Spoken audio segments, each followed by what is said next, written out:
And we're back with another Toy Biz Fantastic Four review. So now we're on to Series 3. We had some great ones in the first two. We're going to have another variant of The Thing here. We're going to have some more villains, and actual villains in here as well. Some core character villains that have been around for several episodes, like the Super Skrull.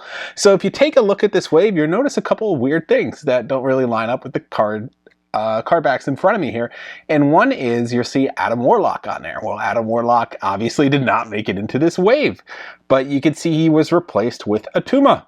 Attuma did make it into this wave, but he is not featured on the card backs, and he was not featured in the show. Again, maybe season 3, if there was a season 3, he could have been on there, but he is not featured in the show at all. But we do have an Attuma figure that replaced Adam Warlock. Oddly enough, in the same year that this was released, this was 95, I think the next year, there was an Adam Warlock that came out in the Toy Biz line. So you can see him here in 96.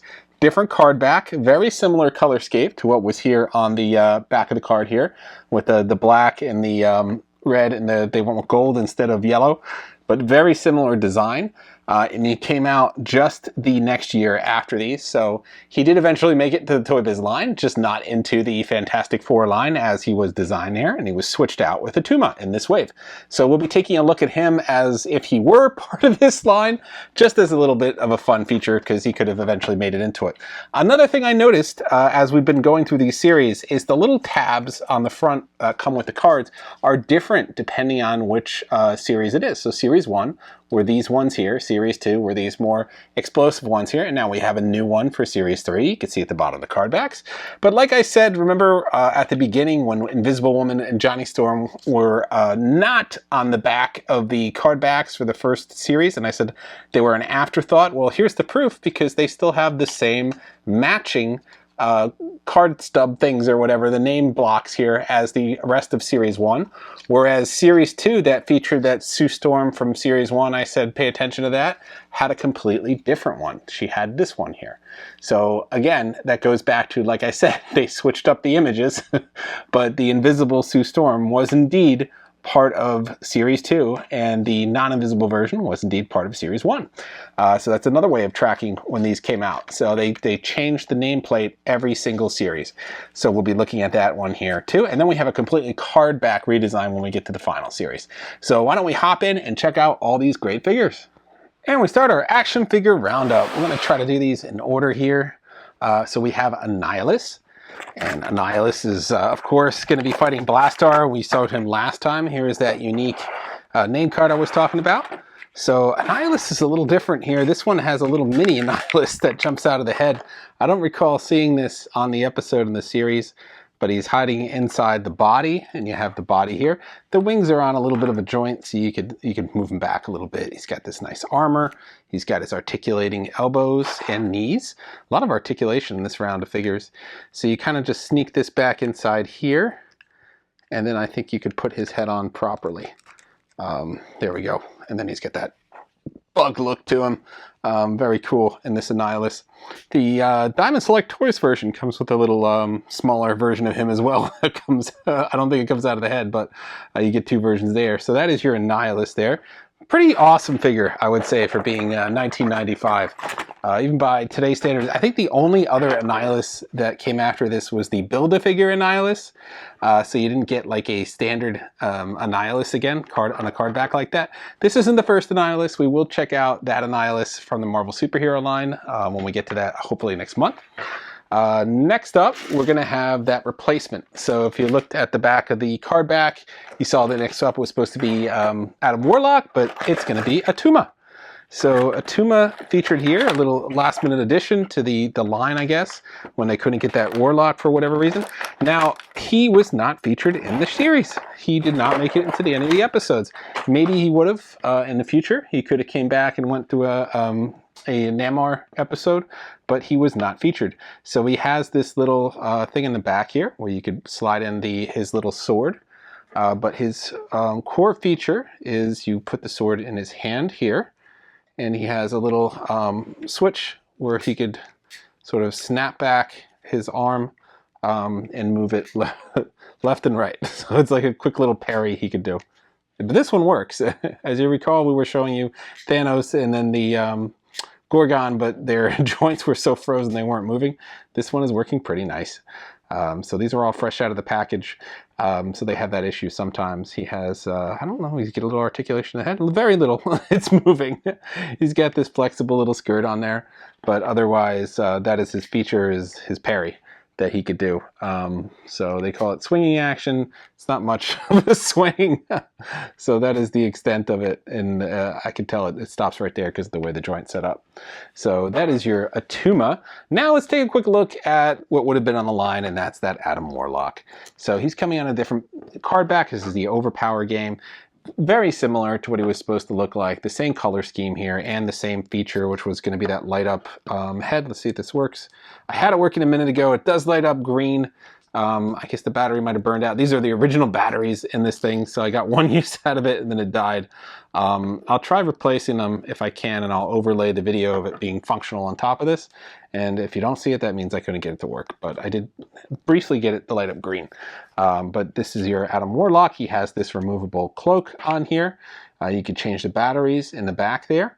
And yeah, I mean, he has this little cane, and that's really it. The head doesn't articulate because it has the light up feature, which we've seen a lot on toys at this point with light up features. That means the heads don't move because they couldn't get the bulb in otherwise. But that's really it for Adam Warlock. And I don't know why they couldn't make it into the line. And then he came out the following year, which this line was still running in '96, I think. So unclear why they just couldn't make him in time, but they added Attuma, who wasn't in the show. And in all fairness, neither was Adam Warlock. So it wouldn't have made any sense anyway. All right, now we have The Thing 2. If you're keeping track, we had one thing, and that was in the first wave. We had a thing back in wave, or series 1, I'm sorry, not wave, series 1. This thing is going to be several episodes. He was wearing his disguise. This seems to be a running trope of the 90s. Like, if you put a trench coat and a hat on, no one could tell that you're not a Ninja Turtle or a giant thing. That was the disguise. That's all it took, was a trench coat and a hat, a fedora. So this thing has a fabric coat here. It's more vinyl than it is fabric. But you can see the belt tied here, and you could probably take it off, but I don't want to mess with it. He has the standard uniform underneath, standard articulation in the legs. But this one is stamped 95, so this is an all newly tooled thing. The previous one had that clobber action. This one does not have the clobber action. He doesn't seem to be turning at the waist at all. So he does have his hand in a different position here with the fist, and then his other one is fist facing down. So what you could do, his only feature is you could put the cap on. You can see the ridge in here is perfectly fit with his brow ridge, so that could sit on top, nice and easy. And then he's got the sunglasses just to make it a little bit easier. Let's see if there's, yeah, there's holes in the edge here. So this is a retooled thing to make him more compatible with his disguise. So I'm going to put these on the back here. I think we got him in a couple episodes. I know for sure that episode where we first meet Medusa and Wizard is there to ambush him. He's wearing this fedora and coat combination at the beginning. So there he is in full disguise mode. Where'd he go, right? Sort of, you know, just the platypus, bury the platypus. It's the thing. You can't tell who he is anymore when he has his fedora on. So that is this character. That's all there is to him. There's no special action feature. He just has super accessories, as it's called, on the back of the card. Now we have Namor, the good guy, bad guy, however you want to look at it, King of Atlantis there. He was featured in a couple episodes, including the first episode of the series, and he is going to come with a bunch of accessories. So, and an action feature as well. So his action feature, he has his punch. Well, let's correct this arm. I kind of feel like the arm is not where it should be. There we go. Now that punch is a little bit better. There we go. That is going to be his action punch. He's got those painted little wings on his ankles there. That's pretty nice. Articulation in the knees and the arms. Pretty awesome figure for the time. I mean, this is 1995. This is just 10 years after the Kenner line of Star Wars ended. I mean, this is a lot of you know, souped up version of this character. He looks really good. So we're going to put his trident here in his arm, and he still does that punch, but with the trident now. And then he has a turtle shield. This little turtle shield here on the left. There's another little arm grip, so you could really kit this guy out, which I kind of like about it. A little bit different than we've seen before with other characters that don't get to really have a lot of expression with accessories. So he has his shield and he has his trident and he can punch. He's got his ponytail. A lot going on with this guy. So he has a, it looks like it's got little indentations in here. Not quite sure what you're supposed to do with that. Maybe you could, I think you could slide it over this thing here and you could wear it on the back, sort of like a turtle shell. Well, I don't know if you're supposed to do that or not, but it does give you the option of doing it. You'd have to really warp it in here into the, what's it called, the peg. It's a little looser on this side than it is on this side. So if you were able to get it in there, I think it might just stay on and give you like a turtle back. But I don't think it's meant to be like that, but it does look like that. It's kind of weird. So I'm not sure what those grooves are for on this, honestly, but that is essentially Namor there. And next we have one of my favorite characters, one of the more interesting characters in the series, and that's going to be Super Skrull. Super Skrull, of course, incorporating all the powers of the Fantastic Four by the Skrull Empire in order to defeat the Fantastic Four. And he appeared in a couple episodes. He wasn't always the Fantastic Four's enemy. There was one where he was hunting that other being, Mr. Impossible or something, I think his name was. And yeah, so he still had to fight the Fantastic Four, but he wasn't always after the Fantastic Four. They stuffed him in a volcano for a while, and he survived in there. It was kind of weird. So you could see Sue Storm's invisible legs there at the bottom. Nice translucence to him. That's awesome. And they pair off into here. And then you got, you know, the Thing with his arms here. And you have the flames representing the Human Torch.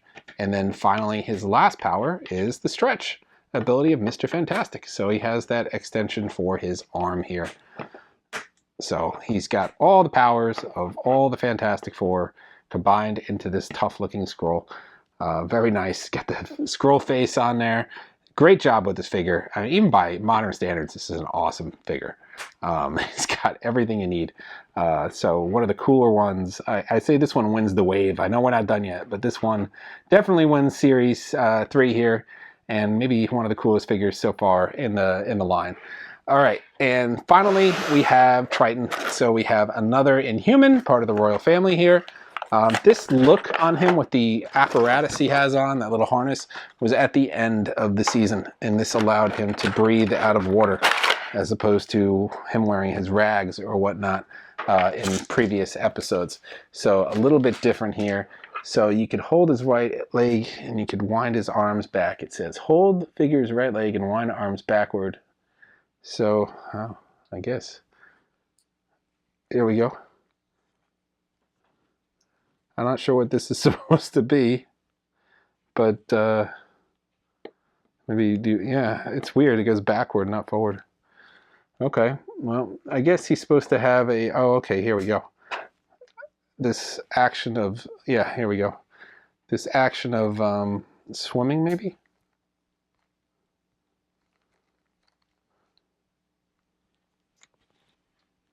Yeah, I don't know. It's a weird one. It is going a little bit. Okay, well, that's his little weird action of making his arms twirl around. Arm spinning action, as they call it. So he comes with a, looks like some kind of horn he plays.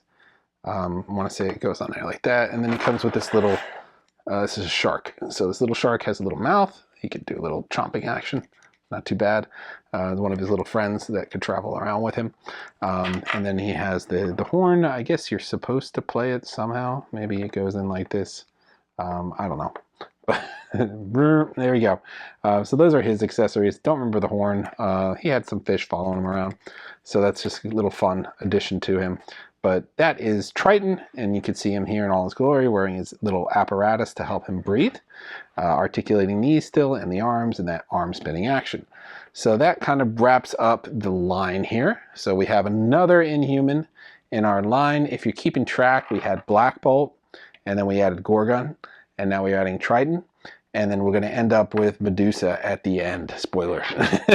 So that will be the end of the wave, is when we add Medusa to it. So to recap, what we had in this wave was we had a change out with Atuma, replacing Adam Warlock. Unclear at what point in the run that they decided to do that, but he didn't make the carded release or the image or the promotional images for the carded release.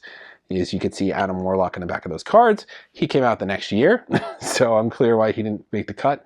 But we got Atuma instead, who was never in the show. And then we got a bunch of other characters that were. So we have our Blastar accompaniment over here, finally. We have our Thing in his disguise mode. We have Namor from a couple episodes, Super Skrull from a couple episodes, Triton from a couple episodes, and then some other characters here that weren't in the show at all. But that is your Series 3 of the Fantastic Four line by Toy Biz. All right, and that wraps us for Series 3 of the Fantastic Four Toy Biz line, celebrating 30 years of the show and the line. I mean, these are just great. I absolutely love them. I love Toy Biz. It's the simplicity of it. It's kind of like art. I mean, it still holds up in the awesome factor, even by today's standards. It's back when toys were really cool to play with, and they had a lot of fun little gimmicks and features to them. And this line was just really, I think it really ahead of its time, too. I mean, a lot of detail crammed into these figures that are 30 years old. So pretty cool. And they really mimicked the cartoon look as well. I mean, this Super Skrull, dead on for the cartoon. Same with Namor. Same with the Thing. They had a great job with the facial expression, with the detail and the features on the characters. Really captured the line. And they were marketed that way. I mean, they said as seen in the Marvel Action Hour. So they were really marketed that way. And they even had this great card. Look at this, the reflective little holographic foil on there. How come Hasbro couldn't do that when it released figures on the Fantastic Four card back from Toy Biz just a couple years ago? How come they couldn't capture that fun little reflective foil? How fun was that? So yeah, a lot going on with this line. Amazing line. Again, I would say pick them up, but you can only get them in the secondary market. They're pretty cool though. You're gonna appreciate it if you grab some of these guys. They're not that expensive. I think they retailed for about $7 back when they initially launched. Now they retail anywhere between like 10 and 15, maybe close to 30 for some really popular characters like Super Skrull. But like they haven't grown that much in value. So it's a shame, because this is a really awesome line, and I think you'd really enjoy it if you picked it up. So something to think about if you're looking for a treat. In the secondary market there, grabbing some of these vintage figures. Maybe you see me at your local comic shop, who knows. So that's all for Series 3. Next up, Series 4, we're gonna finish all the figures in Series 4, and then we're gonna do one more part, and we're gonna capture Galactus and the vehicles, including that awesome Fantastic car. So we're gonna have a lot to look at over there as well. So that is all for this time. Like, subscribe, and follow. See you guys next time.